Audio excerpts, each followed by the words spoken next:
بسم اللہ الرحمن الرحیم۔ السلام علیکم ورحمۃ اللہ وبرکاتہ۔ ناظرین، ہم پروگرام گفتگو کے ساتھ آپ کی خدمت میں حاضر ہیں۔ اس پروگرام میں ہم آپ کی ملاقات کراتے ہیں ایک ایسے مہمان سے جنہوں نے زندگی میں بہت کچھ اچیو کیا ہوتا ہے، کسی خاص مضمون میں اسپیشلٹی ہوتی ہے، تو ہر مرتبہ آپ کے ایک مہمان سے ہم تعارف کرواتے ہیں اور ان سے گفتگو ہوتی ہے۔ آج ہمارے اسٹوڈیوز میں ہماری خوش قسمتی ہے کہ ہمارے ساتھ تشریف رکھتے ہیں مکرم سید رضا علی عابدی صاحب۔ اگرچہ کسی تعارف کے محتاج نہیں ہیں، لیکن ظاہر ہے کہ ایک روایت کو نبھاتے ہوئے میں چاہوں گا کہ میں ضرور اپنے خاص طور پہ ینگ ویورز کے لیے میں رضا علی عابدی صاحب کا مختصر تعارف پیش کروں اس سے پہلے کہ ہم گفتگو کا آغاز کریں۔ رضا علی عابدی صاحب 1936 میں ہندوستان میں پیدا ہوئے، غیر منقسم ہندوستان میں پیدا ہوئے۔ تقسیم کے بعد پھر آپ پاکستان ہجرت کر آئے، اور اس کے بعد پھر وہاں پر آپ نے اپنی تعلیم مکمل کرنے کے بعد صحافت کے، اخباری صحافت کے، پریس میڈیا، پرنٹ میڈیا کے ساتھ آپ وابستہ ہوئے، اور اس کے بعد پھر ریڈیو کے ساتھ صحافتی کے حوالے سے آپ کی وابستگی ہوئی۔ اس کے بعد پھر آپ کی وابستگی British broadcasting corporation BBC کے ساتھ رہی۔ لنڈن تشریف لے آئے، یہاں پہ آپ British broadcasting corporation BBC کی ورلڈ سروس میں کی اردو سروس کے آپ نگران رہے، انچارج رہے، اور پھر اس کے بعد جو ہے 1996 میں آپ اسی پوسٹ سے ریٹائر ہوئے، لیکن اس کے بعد بھی BBC کے ساتھ آپ کا تعلق رہا اور ہم آپ کی آواز میں خبریں اور بعض دیگر پروگرام سنتے رہے۔ عابدی صاحب، میں آپ کو اپنے اسٹوڈیو میں خوش آمدید کہتا ہوں۔ السلام علیکم ورحمۃ اللہ۔ تو عابدی صاحب، گفتگو کا آغاز کرنے کے لیے ہم ظاہر ہے کہ آپ سے تو بہت سے حوالے ہیں جس سے گفتگو کی جا سکتی ہے، چونکہ آپ کا بنیادی تعارف صحافت کے حوالے سے ہے، اور صحافت کو ہم حالات حاضرہ ہی سے متعلق ایک مضمون ہے، ایک فیلڈ ہے، ایک ڈسپلن ہے، اور اگر آج نہیں بھی رہی ہے تو ہونا چاہیے۔ تو آپ سے ہم حالات حاضرہ کی بات اگر کریں تو ہم دیکھیں گے کہ پاکستان کے حوالے سے ہم اگر اپنی بات کا آغاز کرتے ہیں، پاکستان کے حصول کا مقصد ہم جب دیکھتے ہیں تو وہ مسلمانوں کے لیے، ہندوستان کے مسلمانوں کے لیے ان کی social prosperity, economic prosperity, political prosperity. آج بدقسمتی سے جب ہم بات کرنے لگتے ہیں پاکستان کی تو سمجھ نہیں آتا کہ ہم ایسے حالات ہوئے کہ اکنامک کیا اور سوشل کیا اور پولیٹیکل کیا اور نیچرل کیا، بہت سے ڈیزاسٹرز ہیں، لیکن وداؤٹ بینگ پیسمسٹک ہم بات کریں گے، مثبت انداز میں ہم اس کی بات کرنا چاہتے ہیں۔ کس طرح دیکھتے ہیں آپ آج کے پاکستان کو، کیسے دیکھتے ہیں؟ تو بنیادی بات یہ ہے کہ میرا وطن ہے، مجھے اس سے محبت ہے، اور میں اس کا خیر خواہ ہوں، اور میرا تعلق اس نسل سے ہے جس نے پاکستان بنتے ہوئے دیکھا۔ میں نے جب ہوش سنبھالا تو پاکستان کی آزادی کی تحریک اپنے عروج پہ تھی، اور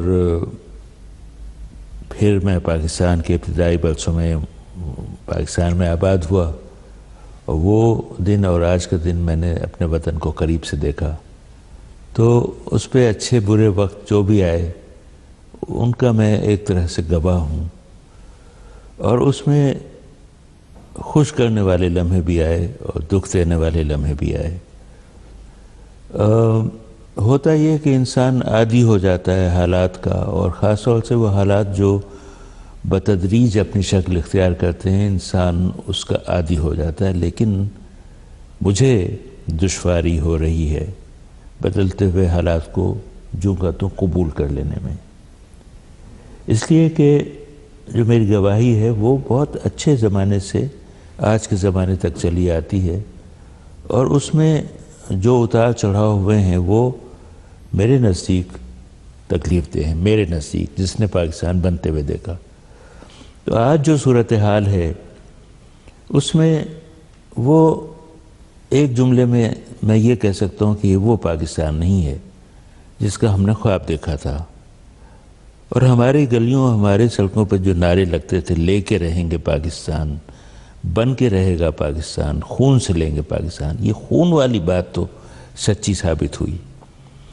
باقی باتیں جو ہیں وہ وقت کے ہاتھوں پھر وہ ان کی وہ شکل نہیں رہی، اور سب سے بڑی قیامت یہ ٹوٹی کہ پاکستان خود ٹوٹ گیا، اور یہ ایک بہت بڑا صدمہ اس ملک کو، اس ملک کے عوام کو اور اس علاقے کو پہنچا کہ پاکستان دو ٹکڑا ہو گیا۔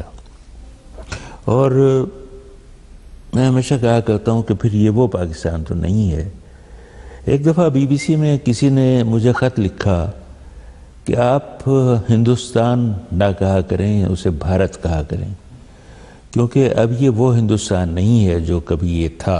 اب یہ ٹوٹ گیا، بٹ گیا، اس کے ٹکڑے ہو گئے. اب اس کا وہ نام نہیں ہونا چاہیے، اب اس کا آپ بھارت کہا کریں. تو میں نے بہت ہی دکھی دل کے ساتھ اس کا جواب میں یہ کہا کہ اگر کوئی ملک ٹوٹ جائے یا دو ٹکڑے ہو جائے تو پھر کیا اس کا نام بدل جاتا ہے؟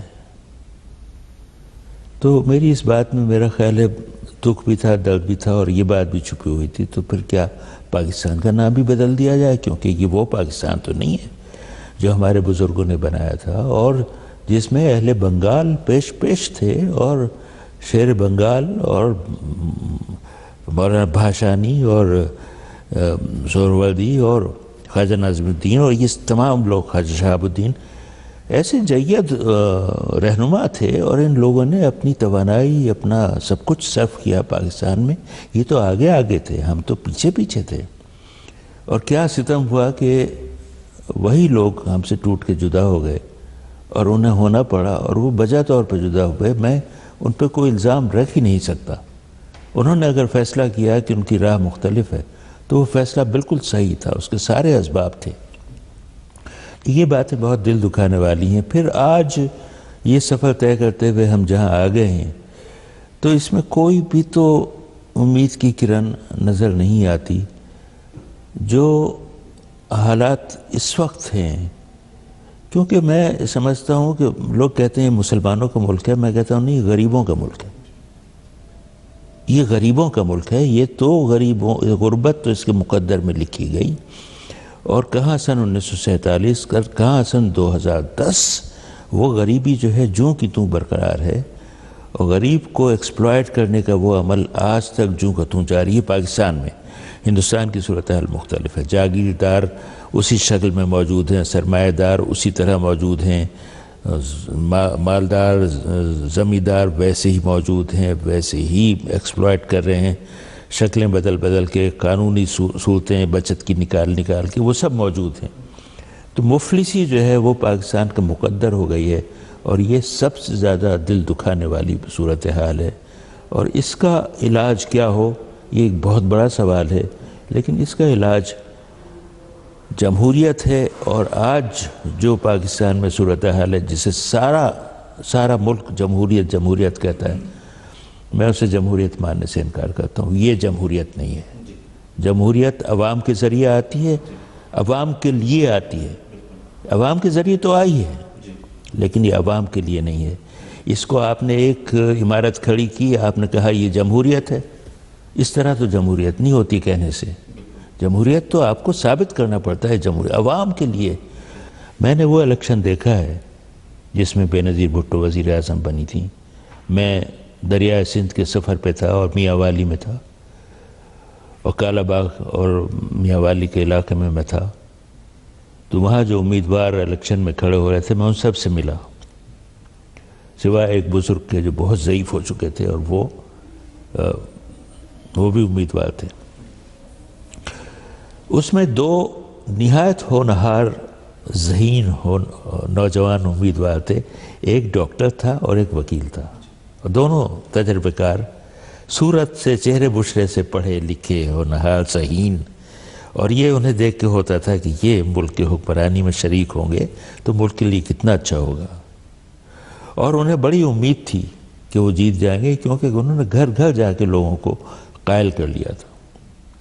الیکشن سے ایک رات پہلے علاقے کے پیر صاحب نے اعلان کیا کہ نہیں، ہر آدمی ان بزرگوار کو ووٹ دے جو قبر میں پاؤں لٹکائے بیٹھے ہیں. ہر آدمی پہ لازم ہے کہ ان کو ووٹ دے. صبح لوگ اٹھے، بھولے لوگ، بھولے ہی کہہ سکتا ہوں، ویسے بڑے شدید لفظ ذہن میں آتے ہیں. انہوں نے ان بزرگ کو فون دے دیا، وہ ووٹ دے دیا، اور وہ الیکٹ ہو کے پارلیمنٹ میں آ کے شعر پڑھنے لگے. یہ ہے اس داستان کا سب سے دکھ بھرا پہلو کہ ہم اس قابل نہیں ہیں کہ ہم صحیح امیدوار منتخب کر سکیں. پھر جمہوریت کا عمل کہاں سے مکمل ہوگا؟ حافظ صاحب، یہی میں آپ سے پوچھنا چاہ رہا تھا کہ جب ہم پاکستان میں ڈیموکریسی کی بات کرتے ہیں تو ہماری مراد ہم لیتے ہیں ویسٹرن ڈیموکریسی، اور ہم کمپیئر کرتے ہیں جبکہ ویسٹرن ڈیموکریسی میں ہم دیکھیں تو یہاں ایک 15-16 سال کے بچے کو پتہ ہوتا ہے کہ میں نے کس کو ووٹ دینا ہے اور کیوں.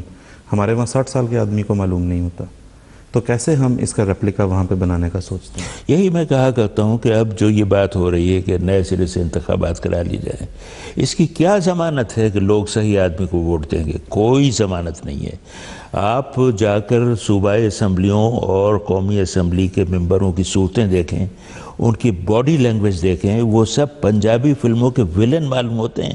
ان کی تو مونچھیں خطرناک ہیں. رات کو بچہ دیکھ لے تو چیخ مار کے اٹھ بیٹھے. وہ ہمارے رہنما، ہمارے قائد اور ہمارے مقدر کا فیصلہ کرنے والے لوگ ہیں. وہ دوبارہ آ جائیں گے. آپ الیکشن کرائیں گے، وہ پھر سے آ جائیں گے. پھر وہی ذاتیں، وہی برادریاں، وہی گٹھ بندیاں، وہی گروہ بندیاں. وہ اگر جاٹ ہے تو سارے جاٹ اس کو ووٹ دے رہے ہیں، وہ اگر گجر ہے تو سارے گجر اس کو ووٹ دے رہے ہیں. اس طرح تو مقدر پاکستان کا نہیں سنورے گا. اس میں تو کوئی اصل میں کیا ہے، وہی بنیادی بات ہے جو ہمارا مقدر بن گئی کہ وہ جہالت. ہم نے بچے کو تعلیم نہیں دی. جاہل قوم کبھی صحیح نمائندہ منتخب نہیں کر سکتی. بالکل. تو ایک تو یہ ٹریجڈی ہے، عوام کو شعور نہیں ہے، نہیں معلوم کہ کس کو جا کر، اس میں کتنا قصور ان کا ہے، کتنا ان لوگوں کا ہے جنہیں شعور دینا چاہیے تھا.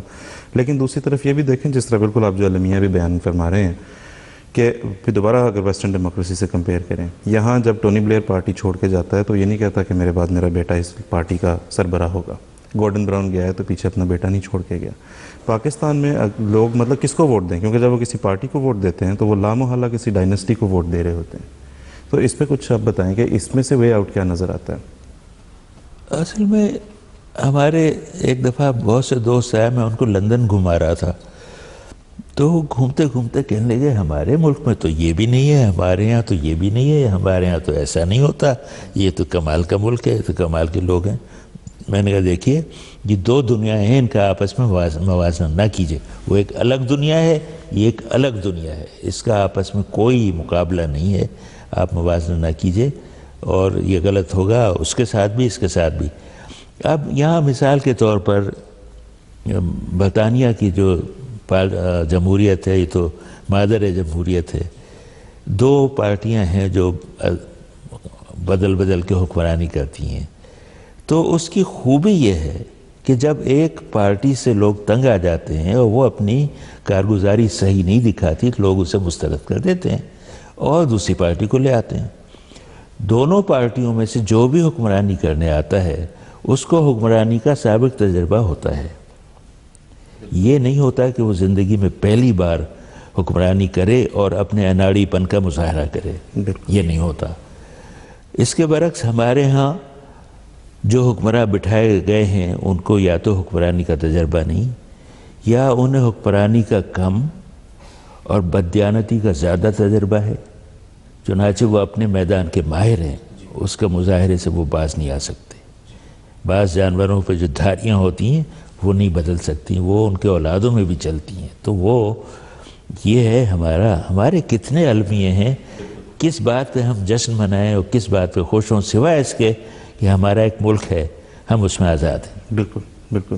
ابھی جس طرح عبدی صاحب نے کہا کہ اگر ان تمام مسائل کا اگر ہم حل ڈھونڈنے بیٹھیں تو ایک ظاہر بہت لمبی کہانی ہے اور کوئی ایسے اسٹریٹ فارورڈ اس کا جواب تو ہے بھی نہیں. لیکن اگر ہم پیچھے دیکھیں، جس طرح بھی ہم نے بات کی، تقسیم ہند کی بات ہوئی تو تقسیم پاکستان کی بھی بات ہوئی. آپ نے پاکستان کو بنتے دیکھا جس طرح آپ نے بتایا. ہم سنتے ہیں، ہم نے نہیں دیکھا، ہم نے کتابوں میں پڑھا اور ہم نے پڑھا کہ پاکستان کی بنیاد دو قومی نظریہ ہے. آج جو ریسرچرز ہیں اور جو تحقیق کرنے والے ہیں وہ کہتے ہیں کہ دو قومی نظریے میں آپ نے کہا تھا کہ Hindus and Muslims can not کو ہیبٹ، لیکن بنگلہ دیش کے ٹوٹنے سے ثابت ہوا کہ Muslim and Muslim can not کو ہیبٹ. اسے کیسے دیکھیں گے؟ اسے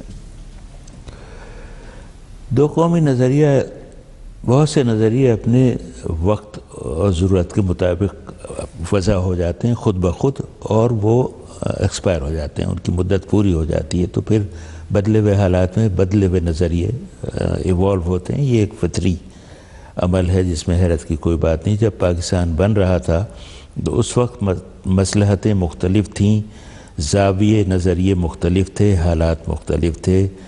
یہ پریشانی ہو رہی تھی مسلمانوں کو بجا طور پہ کہ غیر مسلم اکثریت ان کے حقوق پہ ڈاکہ ڈال سکتی ہے، اور یہ عمل شروع ہو گیا تھا تقسیم سے بالکل پہلے، کہ جب ہمارے رہنما ہندوستان کے اعلیٰ سینئر وزیر تھے، وزیر خزانہ جو تھے وہ ہمارے تھے جنہوں نے بجٹ پیش کیا تھا، تو ان کو جو دشواریاں پیش آ رہی تھیں، یا for that matter Muslim league اور کانگریس میں جو تضاد تھا اور تصادم کی صورت تھی، تو کانگریس جو ہے وہ وہاں پر مسلمانوں کے بارے میں کیا رویے پیدا ہو رہے تھے اور کیا تیاریاں ہو رہی تھیں اور وہ ان کا ذہن کس طرح بن رہا تھا، ان حالات میں ایک علیحدہ مملکت بننا بالکل فطری بات تھی، جائز سی سمجھ میں آتی تھی۔ وہ حالات بہت جلدی انہوں نے اپنی شکل بدل لی، اور بقول آپ کے کہ طے تو یہ پایا تھا، یہ طے نہیں پایا تھا کہ ہندو الگ رہیں گے مسلمان الگ رہیں گے، یہ بات بالکل طے ہے، اور یہ مسلم مملکت تو تھی، ملا مملکت نہیں تھی، اور یہ تھا کہ آج کے بعد کوئی ہندو ہندو نہیں رہے گا، کوئی مسلمان مسلمان نہیں رہے گا۔ اس بات کو بہت جلدی بھلا کے ایک اور تقریر نکالا ہے قائد اعظم کی، جس میں انہوں نے کہا تھا کہ نہیں، یہ اسلامی مملکت ہوگی۔ تو مشکل یہ ہے کہ ہم جو چیز بھی دلیل میں پیش کریں، لوگ اندر ہی سے اس کے خلاف ایک اور دلیل نکال لاتے ہیں اور اس کو نیگیٹ کر دیتے ہیں پہلی والی بات کو۔ تو یہ بھی ہمارا ایک المیہ ہے۔ وہ دو قومی نظریہ تو اب ہمارا منہ چڑھاتا ہے، چلیے مسلمان دو حصوں میں بٹ گئے، ایک حصے کا جو مسلمان ہے وہ آپس میں ایک دوسرے کو مار رہے ہیں اور قتل کر رہے ہیں، تو وہ ایک قومی نظریہ بھی غارت ہو گیا۔ اب یہ کوئی اور ہی نظریہ ہے جس میں خوریزی چلی آئی ہے، اور جس میں شدت آ گئی ہے، اور جس میں تشدد آ گیا ہے۔ بالکل ٹھیک۔ عابدی صاحب، آپ کا تعلق چونکہ صحافت سے رہا، ابھی آپ نے بات کی، قائد اعظم کو آپ نے کوٹ کیا کہ مسلمان مسلمان نہیں رہے گا، ہندو ہندو نہیں رہے گا as far as the state is concerned. تو آپ کا چونکہ صحافت سے بھی تعلق ہے، پاکستان میں ایسے زمانے بھی آئے، ایسے دور بھی آئے جن میں قائد اعظم کی اس تقریر کی اشاعت پر گویا پابندی رہی۔ پھر اس کے بعد جب وہ زمانے گئے تو ٹھیک ہے، یہ منظر عام پر تو آ گئی، لیکن اس کی بہت سی تشریحات کی جاتی رہی۔ تو مطلب کیسے جسٹیفائی، ایک پاکستان کے رولرز کیسے جسٹیفائی کر سکتے ہیں بانی پاکستان کی ایک تقریر کی کو ناقابل اشاعت قرار دینا؟ اس میں اصل میں نیتوں میں کھوٹ ہو تو یہ سب ہوتا ہے، اور یہ ایک بار نہیں کئی بار ہوا ہے۔ قائد اعظم کی وہ 11 اگست کی تقریر جو ہے وہ ان کی تقریروں کے مجموعے میں سے پہلے تو حذف کی گئی۔ اس تقریر کی جو مووی بنی تھی، فلم، میرے بی بی سی کے شریک کار یاور عباس صاحب، وہ کیمرہ مین تھے فوج کے اور حکومت کے، انہوں نے بنائی تھی اس تقریر کی فلم انہوں نے بنائی تھی، اور ان کے ہوتے ہوئے ہی وہ ذخیرے میں سے چرا لی گئی اور نکال دی گئی اور میرا خیال ہے تلف کر دی گئی۔ تو یہ نیتوں کا مسئلہ تھا۔ پھر یہ بھی ہوا کہ اس بات کی تصدیق ہوتی ہے کہ جس زمانے میں ایک دینی جماعت کو اقتدار میں شریک کیا گیا تو اس نے سابق وزیر اعظم کی جو ریڈیو پاکستان میں تقریریں تھیں وہ ضائع کرائیں۔ جوش صاحب کا ایک انٹرویو جو انہوں نے وصیت کی تھی کہ ان کی زندگی میں نہ براڈ کاسٹ کیا جائے، وہ ان کی زندگی میں نکال کے رسالے میں چھاپا گیا۔ تو یہ سب نیتوں کا جو مسئلہ ہے نا، اس کا تو کوئی علاج نہیں ہے، اور یہ ہمارا مقدر ہے کہ ہماری نیتوں میں کھوٹ ہے، اور لوگ اپنے وعدوں سے بھڑ جانا تو کوئی مسئلہ ہی نہیں ہے۔ ساری دنیا کے سامنے ایک صاحب نے بھوربن میں بیٹھ کے ایک سمجھوتے پہ دستخط کیے، سال بھر تک وہ یہ کہتے رہے کہ یہ کوئی آسمانی صحیفہ نہیں۔ تو اپنے پیمان سے، اپنے عہد سے پھر جانا، منکر ہو جانا، یہ ہمارے یہاں کا چلن بن گیا ہے، اور اس کے لیے کوئی کیا کرے سوائے افسوس کے۔ جی بالکل بالکل ایسا ہی ہے۔ تو دوسرا، اب تو ویسے کچھ امید بنتی ہے، پچھلے دنوں کچھ اخبارات نے پورا متن اس تقریر کا شائع بھی کیا، لیکن بدقسمتی یہ ہے کہ جس وقت اسے پیش نظر رکھنا چاہیے تھا، یعنی کہ جس وقت constitution was in the making, اس وقت اسے اگنور کر دیا گیا۔ آج اس کو جب نکالا گیا تو اس پہ حاشیے لگائے جاتے ہیں اور جو کچھ بھی، تو اس کی تقریریں تو یہ مٹا دیں گے، لیکن قائد اعظم کے ہوتے ہوئے جو پاکستان کی پہلی کابینہ بنی تھی، اس کے ممبر کون تھے، اس کی تشکیل کیسے ہوئی تھی، وہ تو نہیں مٹا سکتے تاریخ سے۔ وہ تھا نمونہ جو بانی پاکستان کے ذہن میں ہوگا حکمرانی کا کہ انہوں نے کابینہ بنائی، اس میں کس کس رنگ کے، کس کس نسل کے، کس کس عقیدے کے لوگ شامل کیے گئے، وہ اگر قائد اعظم کو منظور تھے تو ہمیں بھی منظور ہونا چاہیے، اور وہ رویہ آج تک برقرار رہنا چاہیے، لیکن نہیں ہے۔ پھر وہی دل دکھنے والی باتیں ہیں۔ میری بیوی کہا کرتی ہے مجھ سے یہ باتیں مت کیا کرو، ڈپریشن ہوتا ہے۔ بالکل صحیح کہتی۔ جی ٹھیک ہے، تو ٹھیک ہے، آپ کی بیگم صاحبہ کی بات مان کے ہم آگے چلیں گے یہاں سے۔ ہاں چلیے۔ اور اب مطلب بات تقریباً یہیں سے آگے جاری رکھتے ہیں۔ آپ جو صحافت کے ساتھ آپ کی وابستگی رہی ہے، آپ ایک اگر یہ کہا جائے تو غلط نہیں ہوگا کہ آپ کی کل کائنات آپ کی آڈینس ہوتی ہے، اور آپ کی تو رہی بھی تھرو ریڈیو، جس میں آپ دیکھ بھی نہیں سکتے اپنی آڈینس۔ ٹیلی ویژن میں بھی اس وقت ہمیں نہیں پتہ کہ ہماری آڈینس کون ہے، لیکن ریڈیو میں تو بالخصوص۔ تو ایک المیہ جو ہے، میں جس طرح آپ سے بات کر رہا ہوں، مجھے موقع ملتا ہے بہت سے دوسرے لوگوں سے بات کرنے کا، بڑے اچھے روشن خیال دانشور لوگوں سے بات کرنے کا۔ ایک چیز جو مجھے بہت تنگ کرتی ہے وہ یہ ہے کہ جب یہ گفتگو ہوتی ہے تو یہ گفتگو اس طبقے تک پہنچتی ہے، یا اس طبقے کو اس گفتگو سے دلچسپی ہوتی ہے جو ویسے ہی نان وائلنٹ ہوتا ہے، جو ویسے ہی قائد اعظم کے کردار سے واقف ہوتا ہے اور اس کی قدر کرتا ہے، اور قائد اعظم کو عزت کی نظر سے دیکھتا ہے، اور جو ہے وہ ٹالرنٹ ہوتا ہے۔